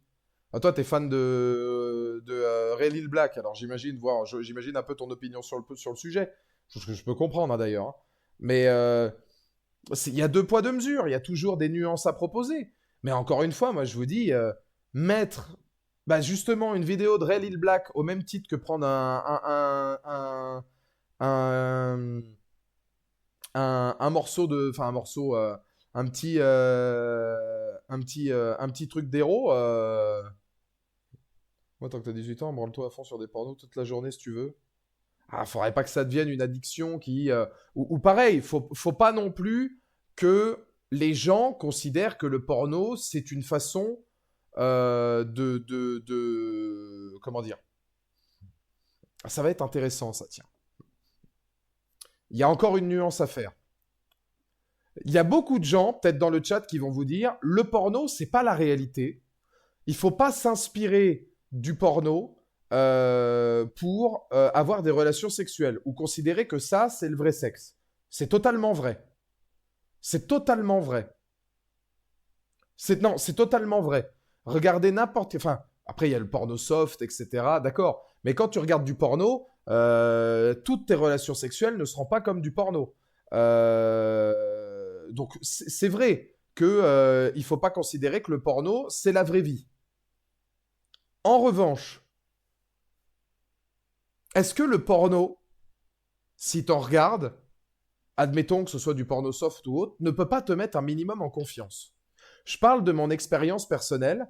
Euh, à partir du moment où j'ai commencé à avoir des relations sexuelles, bon alors moi je vais dire un peu plus tard parce que je suis pas une référence, ma première fois c'était à 14 ans. Mais à partir du moment où j'ai commencé à avoir des relations sexuelles telles qu'on peut le dire, qui étaient déjà un peu plus matures, etc., voilà, aux alentours de 16-17 ans, ça m'arrivait de regarder, non pas pour me dire je vais reproduire, non pas pour me dire je vais m'inspirer dans un sens large, non pas pour me dire ça c'est la vraie vie, il faut que je fasse tout pareil parce que ça c'est incroyable et forcément ça va faire grimper la nana au rideau, déjà ça c'est faux. Que ce soit une femme pour un homme ou un homme pour une femme, ce que vous voyez dans le porno, par moment on peut prendre du plaisir et par moment, si vous faites la même chose, vous allez tomber sur quelqu'un qui n'a pas du tout la même alchimie, ça va être éclaté pour la personne, ça il faut le dire aussi. Mais moi, de mon expérience personnelle, ça a eu tendance à me mettre un peu plus en confiance sur comment faire, tout simplement. Pas des choses horribles ou glauques ou quoi que ce soit, simplement sur le procédé de comment faire. À se dire, voilà, les trucs, les machins, ça reste aussi de l'ordre, euh, je vais pas dire d'apprentissage parce que c'est un très grand mot, mais de de voir du savoir-faire et ensuite, à partir du moment où tu as la maturité de faire le distinguo entre ce qu'il faut faire ou pas faire, ou l'alchimie que tu as avec ton ou ta partenaire, ce qui est le plus intéressant, de te dire, bon, voilà, je peux faire, mais je pense que ça peut éventuellement mettre en confiance, selon ce que tu regardes. Après, t'es pas obligé de regarder et prendre du plaisir devant un porno en disant que c'est ça, comme ça, dans la vraie vie. On prend du plaisir devant des films normaux et c'est pas forcément des films réalistes. Ça reste du divertissement. Oui, oui, après, alors, c'est du divertissement qui est. Tu regardes pas un film porno comme tu vas regarder une bataille après l'autre. Enfin, c'est quand même deux divertissements très particuliers. Surtout communiquer les gens, c'est la chose. Oui, bien sûr, bien sûr. Communiquer, c'est important. Moi, par exemple, un truc que je peux conseiller ou privilégier, c'est le petit moment de séduction où tu peux par moment, voilà, on va dire grosso modo, chauffer la personne ou aller dans des petits sex conversation ou des petits sextos, ou des trucs ou des machins, et discrètement, au fur et à mesure de comment déjà la personne va te répondre, Edgy, tu me diras si tu es d'accord, hein, tu vas voir le mindset dans lequel elle est et ce que tu ne peux faire et ne pas faire. Et après, si l'alchimie, la confiance, la discussion, la séduction, parce que c'est aussi de la séduction, se met en place, là, tu peux demander, mais même à travers des petits jeux ou des choses comme ça, pas forcément demander, genre, ça dit qu'on fasse ça. Moi, c'est trop un fantasme, c'est de faire ça. Ah, t'es d'accord pour qu'on le fasse parce que moi, j'aimerais trop. Moi, j'aimerais trop faire ça. Non, non évidemment, il faut avoir un peu plus de nuances. Mais des petits jeux, des trucs coquins, des machins. Vous allez vite voir les limites qu'on va vous donner. Ne jamais dépasser la limite. Voilà. Et vous verrez qu'après, si le feeling est bon, si l'expérience est bonne, si à un moment donné, vous êtes, comment dire, en alchimie, en phase, etc., et que vous passez un bon moment, peut-être que des expériences que vous ne vouliez pas ou qui étaient peut-être prohibées au début ou pas forcément attendues, vont devenir des expériences qui seront faites parce que d'un commun d'accord, vous voudrez l'essayer. Edgy, j'ai jamais été aussi fort que ce soir, les gars. Je vous le dis, hein. J'ai jamais fait un live au niveau du live que je suis en train de vous pondre ce soir. Jamais, jamais, jamais. Ça en rediff sur YouTube demain. Avec Boost, je vais mettre de la thune sur ce live pour qu'il fasse des milliers de vues. C'est évident. C'est évident. Vous vous rendez compte du niveau du mec? On partait à la base sur un sub-goal. Si jamais on l'atteint, il y a live Huck, on va demander à Preach. Preach, en vrai. Même toi qui est un peu, enfin pas anti, mais voilà. C'est intéressant ou pas? Les mecs qui forcent ne sont que des gros puceaux ou des grosses merdes. Ou des violeurs. Bah oui, les deux sont... Oui, oui, oui, les gros forceurs. Les gros forceurs, c'est catastrophique. Ah oui, oui, c'est goulu, gourmet et gourmand comme d'habitude. Je suis pas anti, c'est juste que ça me parle pas. Oui, mais tu peux reconnaître si c'est intéressant ou pas. Genre, je trouve que le débat est bon. Mais alors aussi, il y a vous, hein, parce que c'est vrai que si vous étiez pas là pour amener des sujets ou rebondir de façon non lugubre et pertinente, et bah, voilà. Mais le débat avec vos opinions est très intéressant aussi. Je fais pas le travail tout seul, hein. Mais oui, non, ça se fait dans cette focalisation-là. Et puis ça s'apprend avec le temps. Ça s'apprend avec le temps. Quelqu'un de 18, 19, 20 ans qui va être... alors, sans tomber évidemment dans le viol ou des trucs ou des machins, bien sûr. Un peu plus dans le forcing par manque d'expérience. C'est pas bien. Mais il y a encore moyen de l'éduquer dans quelque chose qui est ça, c'est pas bien, tu fais pas ça, ceci, cela. Puis lui va l'apprendre sur du long terme. Il va se dire, ah tiens, ça, j'aurais peut-être pas. Voilà, j'imagine que ça arrive à tout le monde de dire, ah tiens, si c'était à refaire, j'aurais peut-être pas refait ça de la même manière. Même, justement, sur de la séduction classique, au-delà du sexe, juste sur de la séduction classique. Des fois, tu te dis, ah bah tiens, j'aurais peut-être pas dit ça, j'aurais peut-être pas agencé ou manœuvré comme ça aussi, ou voilà. Et puis, bah, au final, après, tu grandis, tu mûris, et puis tu te dis, voilà. Et moi, je suis d'accord avec Paléo qui dit c'est intéressant car c'est des sujets qui sont souvent vus comme des sujets tabous. Je trouve ça cool d'en parler, surtout aux jeunes. C'est vrai. Moi, le truc qui me gave le plus, c'est que ce soit un sujet tabou. Cette espèce de puritanisme aujourd'hui, je vous ai dit, qui est complètement hypocrite, où globalement, on essaie d'encenser pour qu'il y ait une liberté du corps et de l'homme et de la femme totale, mais qu'en même temps, ça devient hyper tabou de parler de sexe et limite, faut pas en parler. Et, euh, et alors, ça devient politisé maintenant, le sexe aussi, hein. C'est-à-dire que maintenant, selon ce que t'aimes, ou selon ce que tu fais, ou selon de la façon dont on parle, t'es de gauche ou de droite. Ça, c'est formidable aussi, hein. La soirée est sympa, t'en parles bien, mais si je suis full honnête, je trouve le débat inintéressant. Je partage entièrement ton discours, mais la démagogie générale exaspérante de la société sur le sujet fait que c'est une perte de temps d'en parler. Pour moi, attends, la démagogie est générale exaspérante? C'est à trouver. Alors, je pose la question, Léo, c'est la société qui fait que tu t'intéresses plus au discours ou c'est moi, tu trouves que je suis trop démago général ou en gros, je dis que des trucs généraux et que c'est pas intéressant. J'ai pas compris le truc. C'est ce que je dis moi le live où tu te dis c'est inintéressant, c'est peut-être possible, hein, parce que c'est trop généraliste et il dit ce que dit tout le monde et c'est exaspérant ou c'est la société qui a fait que aujourd'hui t'arrives plus à t'intéresser à ça. Moi, le seul et vrai problème et la problématique, c'est l'accessibilité, point barre. Mais le capitalisme fait que donc voilà pourquoi c'est parler dans le vent, à part pour passer une bonne soirée ensemble. Ah, alors là, par contre, Léo, je vais être malheureusement un peu plus radical en règle générale avec tout type de sujet. Euh, Si on devait parler des sujets uniquement qu'on peut faire bouger, on parlerait plus de rien. Honnêtement, hein. Donc, si à un moment donné, et encore, moi je pense avoir les couilles de dire les termes, et je pense avoir les couilles déjà de parler d'un sujet comme ça dont beaucoup ne parleraient pas. Je suis pas sûr qu'il y ait beaucoup de streamers qui oseraient parler d'un truc comme ça, et encore moins les grands, parce que bah, forcément, ils sont plus vus, ils peuvent pas. Mais, mais ouais, pour le coup, le porno ne m'a pas inspiré, mais m'a tout de même aidé à découvrir le corps, etc. Même de manière indirecte, je ne suis jamais tombé dans des dérives. Je suis entièrement d'accord et je suis tout à fait pareil. Je suis tout à fait pareil.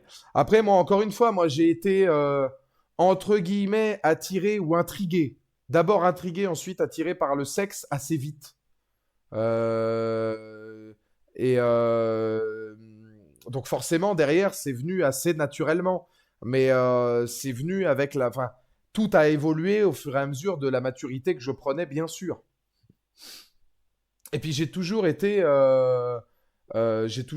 très, comment dire, j'ai toujours été très ouvert d'esprit, moi. Donc je suis ouvert à tout type de débat.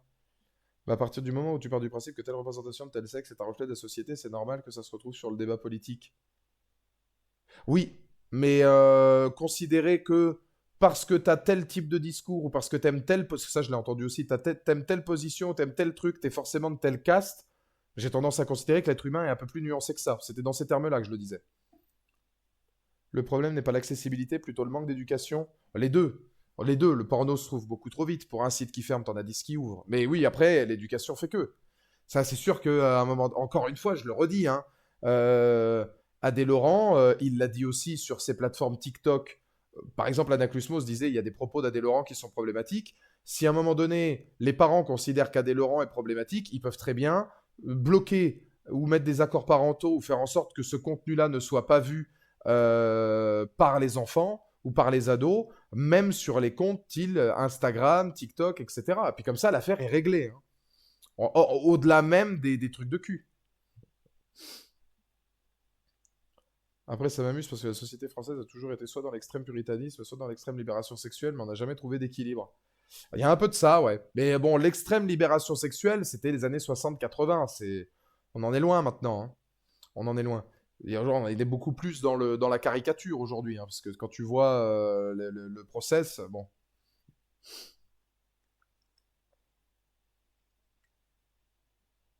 Et justement, on peut revenir sur le fait qu'American Pie sont des films intelligents, bien sûr. Bien sûr. Le premier American Pie, pour moi, c'est le plus intelligent. C'est celui qui a le plus beau fond. Alors après, l'intégralité et tous les films sont intelligents sur certains points. Le mariage, la parenté, le quatrième est très malin aussi. Mais le premier, tu vois finalement que tout est orienté autour du sexe. Si tu arrives à bien analyser American Pie, tu te rends compte qu'à la fin, le sexe, c'est même plus ce qui est le plus important. Ce qui est le plus important, c'est de voir à quel point celui qui en faisait des caisses n'arrive même pas à coucher de manière décente, le karma, de beaucoup de beaucoup d'ados et de beaucoup de jeunes adultes qui pensent qu'à un moment donné, ils vont faire un massacre, sauf que non. Euh, Celui qui se pensait être le lover de service, et ben finalement, lui, il va tomber amoureux, il va trouver la femme de sa vie. Euh, et tu vois les panels en fait de chaque génération que tu peux avoir.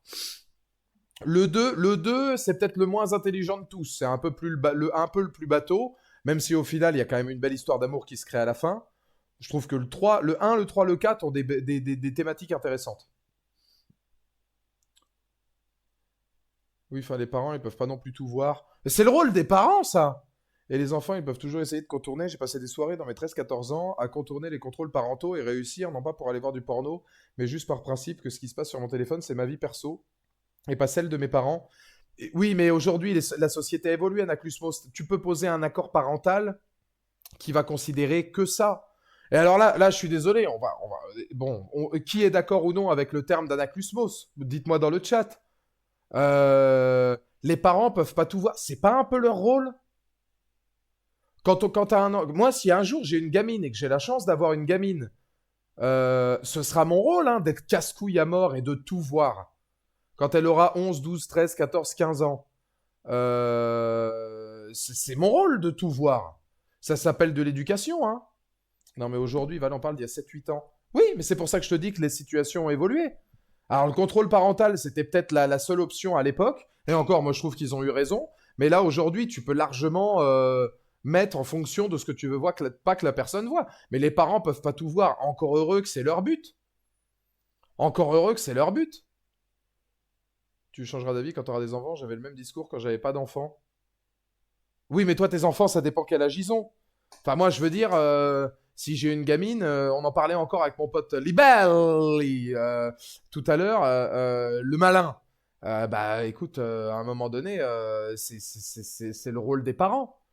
Après, tu peux faire de la sensibilisation en disant, bon, tel ou tel truc, je garde, tel ou tel truc, je garde pas. Tu tries 4, 9, 13, 15. Ouais, moi, en dessous de 16, j'ai tendance à vouloir checker quand même. Hein. En dessous de 16, j'ai tendance à vouloir checker, hein. Alors, si c'est un garçon, je check jusqu'à 16. Si c'est une fille, je check jusqu'à 25. C'est mon côté Michael Kyle. Mais, euh, mais bon, il peut y avoir des choses qui leur échappent. Bah, quand Anaclusmos dit, moi, je passais des heures à trafiquer mon truc, ça, c'est pas de la faute des parents. Maintenant, bon, bah, c'est clairement de la faute du gamin. Et il y en a, effectivement. Mais en même temps, le gamin, on lui demande pas d'être prix Nobel, hein. À 14-15 ans, tu découvres tout. Bah forcément que tu es curieux de tout et que tu as envie de t'y initier très rapidement. Ça, c'est vrai aussi. Et donc les parents peuvent pas être partout. Mais je considère que c'est aux parents d'être un maximum réactifs. D'ailleurs, heureusement que les parents peuvent pas tout voir. Vu le père que j'avais, j'étais très heureux d'avoir un téléphone de secours caché au cas où ça aille pas. C'est de la nuance, encore une fois. Moi, je sais que par exemple, j'avais pas le code parental de Canal+, mais à l'époque où j'avais 16-18 ans, j'avais ce moment béni des dieux, dans un laps de temps très court, où le film pornographique de Canal+ était juste avant les matchs NBA. Ce qui veut dire que tu avais ce créneau horaire de 10-15 minutes totalement béni, où si tu avais un peu de bol, c'était plus crypté parce qu'ils étaient déjà mis sur la temporalité du match NBA. Ce qui veut dire que si ton film porno avait un peu de retard, tu avais 10 minutes gratuites. Et alors là, moi j'ai jamais pu regarder un match de NBA en entier, j'étais crevé à la fin du premier quart-temps, hein. Vous vous doutez bien. Bien sûr. Bien sûr. Évidemment. Mais t'as ces 10 minutes saintes et bénies, hein, voilà. Mais ça, c'est pareil. C'était un autre temps. Moi, j'ai même été. Aujourd'hui, les films érotiques, ça n'existe plus, quasiment plus. Je sais même pas s'ils en passent encore sur les chaînes. À mon époque, le dimanche, t'avais toujours sur toutes les chaînes de la TNT, à minuit, même parfois aux alentours, vers 22h, 22h30, hein, des fois, sur NT1, sur Virgin, sur M6, W9, machin. T'avais ton film érotique. Aujourd'hui, t'as plus ça. Enfin, je pense pas. Ça m'étonnerait. Puritanisme ou société qui a changé, consommation qui a changé. Les films porno, je suis toujours étonné que sur Canal, le journal du Hard et le film porno existent encore. Dès 17 le vendredi soir à 1h à 1h du sbar. Ouais, mais il y en avait. Mais c'était l'époque bénie où t'avais les films d'animaux tueurs aussi sur NT1, voilà, en prime time, le jeudi, ou le vendredi, t'avais Python, et puis après t'enchaînais avec Catch Attack. Le samedi, t'avais Catch Attack. C'était Raw le vendredi à 22h30 après ton film de monstre. Et puis le samedi, c'était SmackDown avec CM Punk champion du monde contre Jeff Hardy. Ah voilà, ça c'était le bon temps. Ah ça c'est sûr que c'était quelque chose. Mais bon, c'est une période révolue. Faudra d'ailleurs que vous me disiez, mais je crois que film érotique c'est moins de 16, hein. Ce qui veut dire qu'ils considèrent que les films érotiques peuvent être vus à partir de 16 ans. Parce que moi, il y a beaucoup de gens qui m'ont dit. Moi, j'ai reçu des messages, enfin, pas beaucoup, mais j'ai reçu des messages sur Instagram. T'as montré à des collégiens le film Fury. T'es sûr que c'est de leur âge? Bah, j'ai que des cinquièmes et des troisièmes. Tous les cinquièmes ont 13 ans. Fury, c'est moins de 12. Je suis pas dans l'illégalité, hein. J'ai vu bien pire avant 12 ans, moi. Ils ont 12 et plus. Donc, ils peuvent voir Fury. Voilà, hein.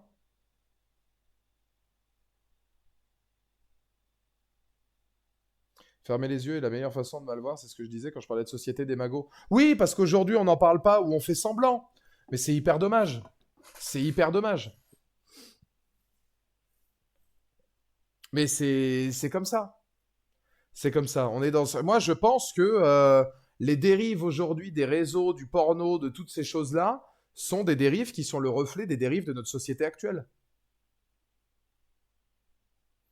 Il y a des élèves qui ont été dérangés par des choix de films. Non, jamais. Il y a juste une élève qui n'aime pas les films de guerre. Voilà, elle me dit, moi j'aime pas les films de guerre, c'est pas du tout mon délire. Ça, c'est aux frais de la princesse, hein, je veux dire, c'est moi qui décide des films que je mets, mais il n'y a pas de souci sur le fait de t'as pas aimé, quoi. Ça, c'est des questions de goût. Maintenant, non, j'ai jamais eu de plainte. Ah, tu montres ça. Au contraire, hein, moi je pense leur faire un truc plutôt cool. puisque je vais même pas demander, puisque de toute façon, je sais que je vais me faire encore rembarrer, mais je voulais emmener les élèves au cinéma pour qu'ils aillent voir un film. J'imagine que de toute façon, ça va pas être possible. C'est pas, culturellement, il n'y a pas grand-chose de possible à faire. Je vais, à l'occasion, je pense, ramener un micro-ondes dans la salle de classe, juste pour faire chauffer du popcorn caramélisé 10 minutes avant, pour qu'il y ait une bonne odeur de popcorn. Je vais tout tamiser, mettre des poufs, etc. Et je vais leur faire sur 2 ou 3 sessions une session cinéma où ils auront du popcorn, de la boisson, les petits tickets, les guichets et tout. Et je pense que sur la fin de l'année, on regardera Fury, je pense, en 3 parties. Parce qu'ils voulaient absolument voir Fury, ils sont tous fascinés par Fury. Donc je pense que je leur montrerai Fury. Mais Fury, c'est 12 et plus. Donc si à un moment donné, il y a des scènes où je leur dis, là, bon, pour les âmes sensibles, tournez les yeux, je leur dirai. Mais je suis pas dans l'illégalité, c'est 12 et plus. Ils veulent voir le film. Donc bon, t'as demandé du coup pour les réels. J'ai pas eu le temps, non. Et puis de toute façon, j'en ai 2 de prévus cette semaine. Un sur les catcheurs au cinéma et un sur Pluribus, qui sera la critique de Pluribus. Donc j'ai déjà mes 2 réels pour la semaine. Puis je laisse un petit peu mijoter parce que là, sur TikTok, je suis à plus de 50 000 vues, voire peut-être même 53 000, je sais plus. Mais j'ai fait plus de 50 000 vues sur ma vidéo sur les films de guerre, qui a eu 3000 likes, j'ai pris 200 abonnés rien qu'avec une vidéo. Alors pour beaucoup qui connaissent TikTok, c'est peut-être rien, hein, parce que TikTok, tu fais des millions de vues avec de la merde. Mais enfin pour moi, taper des 50 000 sur un sujet comme ça, je trouve que c'est très bien. Sans que John Berntal avait fait 10 000 juste avant. Puis ça continue bien de monter aussi sur Instagram. Je suis à 4230, je crois. J'étais à 4200 avant-hier. Donc c'est plutôt bien. Je ne sais pas si je peux à la fin de l'année viser les 10 000, ça m'étonnerait. Mais si j'arrivais à monter les 5000 déjà, ça pourrait être bien là, parce que je pense que ça commence à plutôt bien prendre. Toujours mes 100, 200 likes, je fais largement mes vues, enfin c'est plutôt cool. Emmène des élèves au cinéma, tu peux saisir le dispositif collège au cinéma. Oui, mais faut que ce soit validé, et le problème c'est que ben, je ne suis techniquement pas un responsable. Ça, il n'y a que prof ou direction qui peut le valider. Moi, je ne peux pas saisir ce dispositif en tant qu'assistant d'éducation. J'en ai pas le pouvoir, malheureusement. Tu as mieux compris mon message, du coup, je ne visais pas toi. Oui, oui, non, bien sûr, oui, oui, bah, on est sur la même longueur d'onde, hein.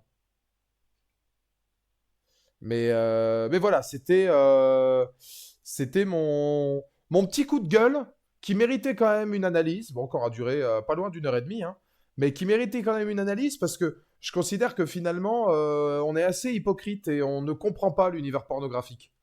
Voilà, il y a beaucoup, beaucoup, beaucoup de choses à dire, hein, sur la manière dont c'est produit, les trucs. Bon, je pense qu'on a fait quand même un bon tour d'horizon en 1 heure et demie. On pourrait en parler d'autant plus. Avoir quelqu'un qui travaille dans le milieu, ça aurait été très bien. Je dis pas, peut-être qu'un jour, je ferai un live où j'essaierai d'inviter quelqu'un qui a travaillé là-dedans pour voir un peu comment ça se passe. Mais bon. D'ailleurs, vu qu'on a dit, je peux te poser une question et tu n'es pas obligé de me répondre.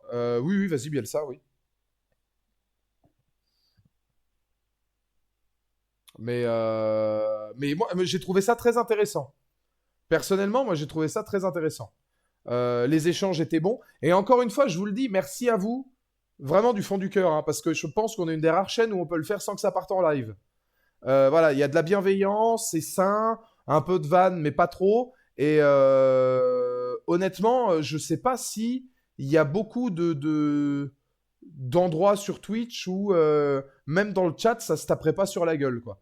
Donc c'est quand même encore une fois, je trouve un lieu intéressant ici de pouvoir faire ça. C'est le fait d'être 50 aussi, c'est vachement plus agréable. Ouais, on a été une soixantaine au max, j'ai vu, mais on a été plus de 50 en moyenne, donc c'est bien. Bon, tu sais, 50 maintenant, c'est ma moyenne quasiment tous les streams. On est à entre 40 et 60 en moyenne. On n'a plus beaucoup de streams où on est en dessous de 40. On monte assez régulièrement aux alentours de 60. Donc on doit être une grosse cinquantaine. Et je suis content parce que c'est mieux qu'en 2024. On a monté en 2024. On a bien continué, là, début 2026. Il y a eu tous les bilans de fin d'année aussi, mais on a fait pas mal de bons scores. Le fait de ne pas faire de gaming aussi, ça joue. J'ai l'impression que le gaming ici, c'est pas trop suivi Alors, du coup, forcément, quand on parle de suicide de société ou autre, c'est bien. Mais surtout que là, il y avait du foot, je crois, en plus, ou des trucs comme ça. Donc bon. Mais oui, oui, c'est bien. Alors, certains diront, on est loin des 200 qu'on avait avant. Enfin, en même temps, Twitch n'est plus le même, hein. On n'est plus en période de Covid, ni quoi, ni rien. Mais ça reste toujours bien. Ça reste toujours bien. On attend maintenant avec impatience d'atteindre cette barre symbolique des 10 000 followers. Mais c'est bien, c'est bien, c'est bien.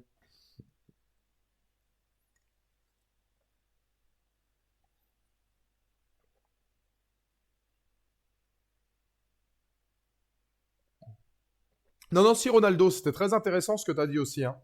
À part Anaclusmos, de toute façon, qui est encore hors sol, vous avez tous été bons, hein. Et puis, en fait, il n'y a pas de bon ou pas bon. Il y a juste, globalement, des ressentis, quoi. Il y a des faits avérés qu'il faut discuter, mais voilà, sinon, c'est aussi des questions de ressenti. Je vais vous faire des bisous. Je vais vous envoyer, comme il y a du monde, là, je vais vous envoyer chez Johan, euh, qui doit être en train de react, peut-être Monday Night Raw. Et puis, bah, je vous dis à demain, 20h30 ou 21h, mais je crois que c'est 20h30 pour Ghost of Yotei. Demain, vous aurez normalement la vidéo qui sortira sur Pluribus. Et puis en fin de semaine, les catcheurs au cinéma. Des bisous.